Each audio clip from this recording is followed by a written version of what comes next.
Wow, salut à toi mon petit renard. Aujourd'hui on va parler de Dragon Ball et pas Dragon Ball Z. Car de nos jours, je trouve qu'il est quand même assez rare de connaître Dragon Ball. La plupart des gens savent ce qu'est Dragon Ball Z, ce qu'est Dragon Ball Super, sans pour autant avoir déjà vu Dragon Ball l'œuvre originale, ou même l'avoir lu. Alors que pourtant, même si l'audio pêche un peu, niveau visuel, l'animé Dragon Ball est toujours aussi quali. Dragon Ball nous raconte l'histoire d'un jeune garçon qui s'appelle Sangoku qui va faire la rencontre de Bulma et les deux vont partir à la recherche des Dragon Ball, les fameuses, pour, notamment Bulma, faire son vœu de trouver le petit ami parfait. Oui. Alors, imaginez, c'est comme si Aladdin, dans ses 3 vœux pour la lampe, il décidait de faire en sorte de pécho.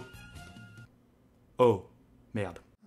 Bref, sur leur chemin pour trouver les Dragon Ball, ils feront la rencontre d'autres personnages que nous connaissons maintenant dans Dragon Ball Z comme Yamcha, Plume ou Oolong. C'est pas forcément les personnages les plus importants de Dragon Ball Z, mais dans Dragon Ball, c'est un peu le crew de base. C'est l'équipe de base qui va tout faire pour aller chercher Dragon Ball avec, comme grand ennemi du premier arc, Pilaf. Pilaf qui revient un peu vers Dragon Ball Super en mode fun, mais qui à la base est le premier, on va dire, grand méchant.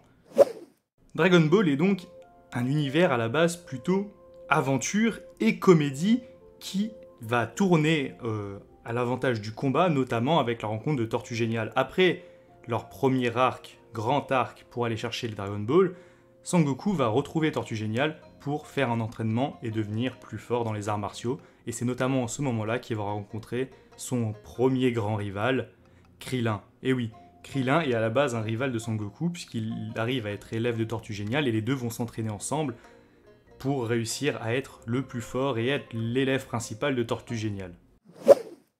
Alors je pourrais vous faire tous les arcs comme ça parce que franchement, ils sont géniaux. Vraiment, Dragon Ball n'a rien à envier à Dragon Ball Z. Les tournois sont même pour moi meilleurs que Dragon Ball Z, peut-être parce qu'il n'y a pas ce côté super puissance qui dérange un petit peu, c'est-à-dire que dans Dragon Ball Z, les tournois, bon, vu leur puissance, le ring il dure pas longtemps. Déjà dans Dragon Ball, vu leur puissance, on se dit, waouh, en 2 secondes, normalement, le ring n'existe plus. Et c'est pour ça que j'aime bien Dragon Ball, c'est plus simple, les combats sont un peu plus jolis, sont moins, flashy, ultra rapides, où on voit les mêmes scènes en boucle pendant 30 minutes. C'est plus chorégraphié, c'est quelque chose qui me plaît vraiment. Ce côté comédie qui est beaucoup plus présent, c'est vrai qu'il y a quand même moins de scènes sérieuses, mais quand le sérieux est là, tu sais que c'est très sérieux, parce que d'habitude on est sur une ambiance comédie.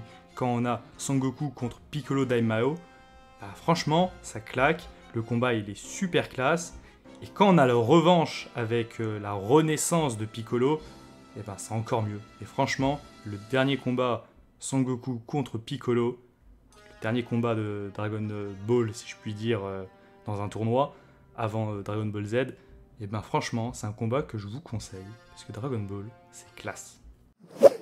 Voilà, c'était une petite vidéo rapide. Je compte d'ailleurs peut-être même faire une petite review des arcs 1 à 1 de Dragon Ball, parce que j'avais envie de me les refaire, en lecture pour une fois, plutôt que regarder l'animé.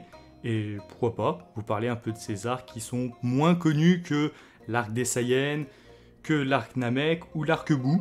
Voilà, on va parler du premier arc de Dragon Ball ou du premier Tenkaichi Budokai de Dragon Ball. Ça pourrait être très intéressant, moi personnellement j'aimerais bien les faire. Et écoute, moi je te dis à la prochaine, mon petit renard, à plus!